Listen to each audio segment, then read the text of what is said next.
जय भीम। दोस्तों आइए आज आपको एक गपोड़ी बाबा से मिलवाता हूँ। ध्यान से सुनिएगा। हम अंबेडकर का विरोध क्यों करते हैं? क्योंकि वो एक ब्राह्मण नहीं है। गांधी ने अंबेडकर का विरोध क्यों किया? गांधी ने अंबेडकर का विरोध नहीं किया, बल्कि गांधी अंबेडकर से डरते थे कि कहीं ऐसा ना हो कि बाबा साहेब दलितों को लेकर किसी दूसरे धर्म में ना चले जाएं। और वो गांधी ये चाहते थे कि ये जो SC ST OBC के लोग हैं ये शूद्र और अति शूद्र बने रहें, हिंदू बनने का नाम ना ले, मतलब उच्च जाति में शादी विवाह जैसे बेटी रोटी का संबंध ना हो। मतलब वो चाहते तो थे कि ये लोग बने रहें ऐसे ही। और भी उसमें बहुत सी चीज़ें, बाबा साहेब का जब भाषण पढ़ोगे ना तो उसमें सब कुछ पता चलेगा कि गांधी और बाबा साहेब में क्या वार्ता हुआ था। नेहरू ने अंबेडकर का विरोध क्यों किया? नहीं, नेहरू ने तो कभी विरोध नहीं किया भाई, क्योंकि वो चाहते थे कि बाबा साहेब ही संविधान लिखें। क्योंकि उनको अच्छी तरीके से पता था कि इस अगर कोई संविधान लिख सकता है तो सिर्फ बाबा साहेब। उन्हीं के पास इतनी डिग्रियां हैं, कई विदेशों का ज्ञान है, विदेशों में जा जाकर बहुत से संविधानें पढ़े हुए हैं। हाँ, नेहरू ने हिंदू कोड बिल का थोड़ा बहुत उसमें कहा सुनी हुई थी, बट नेहरू कभी भी नहीं विरोध किए बाबा साहेब का। पटेल ने अंबेडकर का विरोध क्यों किया? क्या कहा? पटेल ने विरोध किया? अरे भाई, संविधान सभा में 296 लोगों को नामित किया गया था, मतलब संविधान सभा में लिया गया, लेकिन उसमें बाबा साहेब नहीं थे। फिर सरदार पटेल ने ही सोचा कि यार संविधान तो बन नहीं पाएगा बिना बाबा साहेब के, तो कहा कि इनमें से एक बाबा साहेब भी होने चाहिए। फिर सरदार पटेल ने बाबा साहेब को लोगों से कहकर, मतलब अपने लोगों से कहकर, बाबा साहेब को भी उसमें शामिल किया। और तू कह रहा है कि सरदार पटेल ने विरोध किया? ऐसे कैसे भाई, कुछ भी गपुड़ देता है। कृष्णमाचारी ने अंबेडकर का विरोध क्यों किया? क्या बोला? टीटी कृष्णामाचारी ने बाबा साहब का विरोध किया? देख भाई, ध्यान से सुनना और समझना। टीटी कृष्णामाचारी ही लिखते हैं कि जब प्रारूप समिति बनी थी, मतलब ड्राफ्टिंग कमेटी जब बनी थी, मसौदा समिति जी बोलते हैं, है ना, जब बनी थी तो उसमें 7 सदस्य थे और उसके अध्यक्ष बाबा साहब थे। और वो लिखते हैं क्या कि जो बाबा साहब को छोड़कर बाकी लोग जो थे, किसी की मौत हो गई, कोई बीमारी से ग्रसित था, तो कोई अ, और भी कहीं जाना दूर पड़ जाता था तो वो आ नहीं पाते थे। तो ऐसे करके पूरा भार बाबा साहेब पर ही पड़ी, क्योंकि वो लोग अपना पूरा समय या उसमें से कुछ भी समय, ज़्यादा टाइम उस संविधान जो प्रारूप समिति बनी थी उसमें संविधान बनाने में दे नहीं पाए। तो पूरा भार बाबा साहेब पर आ गया। वो खुद लिखते हैं। और तू कह रहा है कि उन्होंने विरोध किया? कुछ भी। हम स्वतंत्रता का आंदोलन अंग्रेजों से लड़ रहे थे, देश में अपनी सरकार बनाना चाहते थे। उस समय इन्होंने जिन्ना के साथ मिलकर के एक अलग सेपरेट इलेक्टोरेट यानी दलित स्थान की मांग शुरू कर दी। पहली बात, बाबा साहेब जिन्ना के साथ मिलकर दलितों के लिए कुछ मांग ही नहीं किया। तेरी बात तो सरासर झूठ है। बल्कि बाबा साहेब ये चाहते थे कि दलितों का सामाजिक, राजनीतिक, आर्थिक उद्धार हो, उन्हें स्वतंत्रता, समानता, बंधुत्व की प्राप्ति हो। लेकिन तुम लोगों ने क्या किया? शूद्र बना कर रख दिया, नीच बना कर रख दिया। उनके हाथों से पानी तक नहीं पीते थे। और जितने भी वहाँ पर थे बड़े बड़े पदवी पर, सभी उच्च जाति के थे। तो वो दलितों का उद्धार क्यों चाहेंगे भाई? और सबके साथ जो व्यक्ति हमारे साथ धर्म को लेकर के जुड़ा हुआ था, धर्म से जुड़ा हुआ था, अपने जीवन को धन्य कर रहा था, उस व्यक्ति को उसके गले में दलितों का पट्टा डालने का काम किया कि तुम हीन हो, तुम नीच हो, तुम हीन हो, तुम नीच हो। क्या कहा? हीन हो, नीच हो, हीन हो, नीच हो? अरे ये बाबा साहब ने नहीं, तुम्हारे जो ग्रंथ है मनुस्मृति, उसमें भर भर कर कहा गया है कि तुम हीन हो, नीच हो, तुम्हें शिक्षा का अधिकार नहीं है। जब तुम्हें शिक्षा का अधिकार ही नहीं होगा तो तुम अपना हक और अधिकार क्या जानोगे? उसमें लिखा है कि तुम्हें संपत्ति रखने का अधिकार नहीं है, तुम्हें बोलने का अधिकार नहीं है। तुम अगर मंत्र का जाप करते हो तो तुम्हारी जिब्या काट ली जाएगी, अगर मंत्र सुन लेते हो तो तुम्हारे कान में रांगा पिघला कर डाल दिया जाएगा। अगर कोई भी शूद्र उच्च वर्ण के व्यक्ति जैसे ब्राह्मण, क्षत्रिय इसके पास बैठता है तो उसके निस्तंभ काट दिए जाएंगे। ये तुम लोगों ने भर भर कर उसमें कहा है। और तुम कह रहे हो कि बाबा साहब कह रहे हैं हीन हो, नीच हो, हीन हो, नीच हो। अरे तुम लोगों ने उसे नीच बना कर रखा था, इतने सालों से उसे नीच बना कर रखा।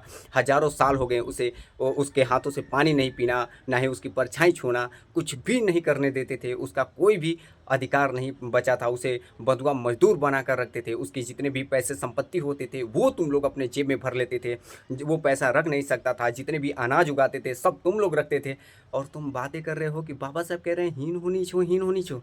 अरे शर्म तुम लोगों को आनी चाहिए ऐसी बातें करते हुए, बाबा साहब का अपमान करते हुए। बाबा साहब ने जिन्होंने महिलाओं के लिए हिंदू कोड भी लिखा, ये संविधान लिखा, सभी के लिए बराबरी का अधिकार लिखा, बाबा साहब ने ही जात पात का विनाश लिखा, ना जाने कितनी किताबें लिखी, तुम लोगों को पोल खोल दी, और तुम बाबा साहब का अपमान कर रहे हो?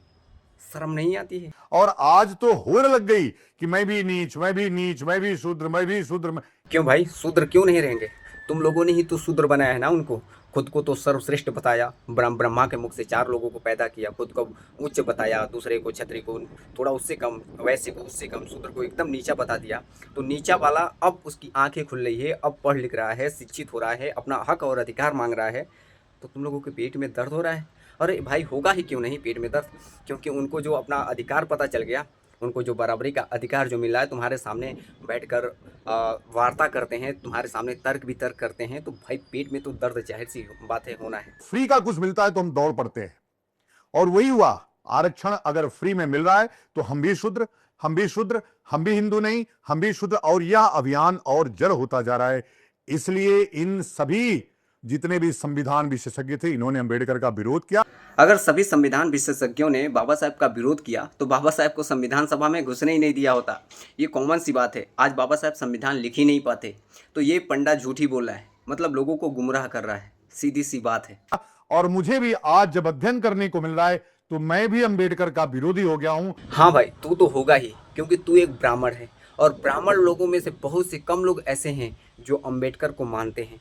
बाकी तेरे जैसे लोग, गंदी मानसिकता वाले लोग, वो अंबेडकर का महत्व नहीं समझते हैं, और तुम लोग अंबेडकर का विरोधी करोगे, और तुम ये नहीं चाहोगे कि कोई भी दलित व्यक्ति कैसे संविधान लिख सकता है, तो उसको हटा दो और BN राव को ला दो। BN राव एक ब्राह्मण है, आप देख सकते हो। तो BN राव ब्राह्मण है, तो इनका ये है कि इस पूरे भारत देश पर कब्जा ब्राह्मण का ही होना चाहिए। आप भी जब अंबेडकर के चरित्र के बारे में अध्ययन करेंगे तो आप भी अंबेडकर के विरोधी हो जाएंगे। हाँ, ये बात तो है। अगर आप लोग सच में बाबा साहब के चरित्र को पढ़ते हो, उनकी लिखी किताबों को पढ़ते हो, उनके बताए रास्ते पर चलते हो, तो शायद आप बाबा साहब के विरोधी नहीं, बल्कि आप लोग उनके फैन हो जाओगे।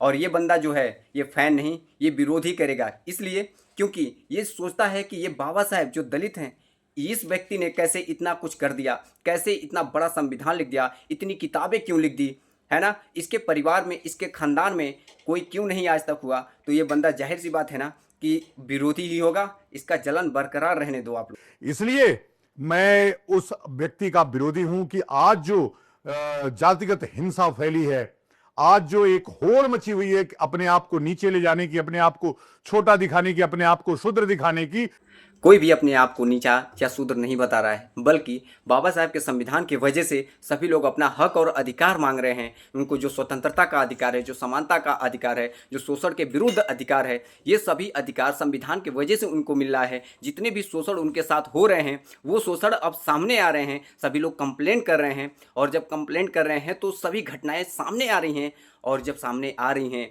तो इनका पोल खुला है। इतने हजारों सालों से इन लोगों ने शोषण किया, वो घटनाएं सामने नहीं आती थी, लेकिन अब अचानक से इतनी घटनाएं सामने आने लगी हैं, अपना हक अधिकार लोग मांगने लगे हैं।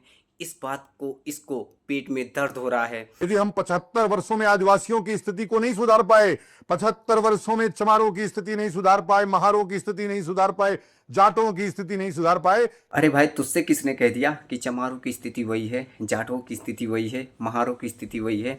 जो समाज गांव के बाहर रहता था, आज वो खुद का घर बनाकर रहता है, खुद का बंगला बनाकर रहता है। और जो समाज खाने के लिए तरसता था, खाने के लिए मोहताज रहता था, आज वो समाज खुद की खेती करता है, खुद का पैसे कुछ खुद के दम पर आज नौकरी कर रहा है, हर एक जगह पर बिजनेस कर रहा है। आज उनमें आधे से ज़्यादा परिवर्तन हुआ है, सुधार हुआ है। और ये सब किसके वजह से हुआ है? ये सब बाबा साहब की वजह से हुआ है, उनके लिखे संविधान की वजह से हुआ है। और तू कह रहा है कि आज भी उनकी स्थिति वही है। तो क्या आगे 100 और वर्षों में हम स्थिति सुधार पाएंगे? नहीं। देख रहे हो दोस्तों, बोल रहा है कि 75 वर्षों में नहीं सुधरा इनकी स्थिति, तो क्या अगले 100 वर्षों में सुधरेगा? नहीं। मतलब ये पंडा चाहता है कि पहले के जैसा, जैसे इसके दादा परदादा लोग गुलाम बना कर रखे थे शूद्रों, अति शूद्रों को, वही स्थिति आज भी लागू हो जाए और हम राजा बने, सर्वश्रेष्ठ बनकर इस पर राज करें। इसके षड्यंत्र को समझ रहे हो? कह रहा है कि हम लोगों में सुधार ही नहीं हुआ, आज भी हम वहीं के वहीं हैं। आप खुद सोच कर देखो कि आज भी अगर वही स्थिति होती तो आज आदिवासी समाज की महिला आज राष्ट्रपति होती? नहीं। क्या आज भी हमारे SC ST OBC के लोग IAS PCS इंजीनियर बन पाते, बड़े पदवी पर जा पाते? नहीं।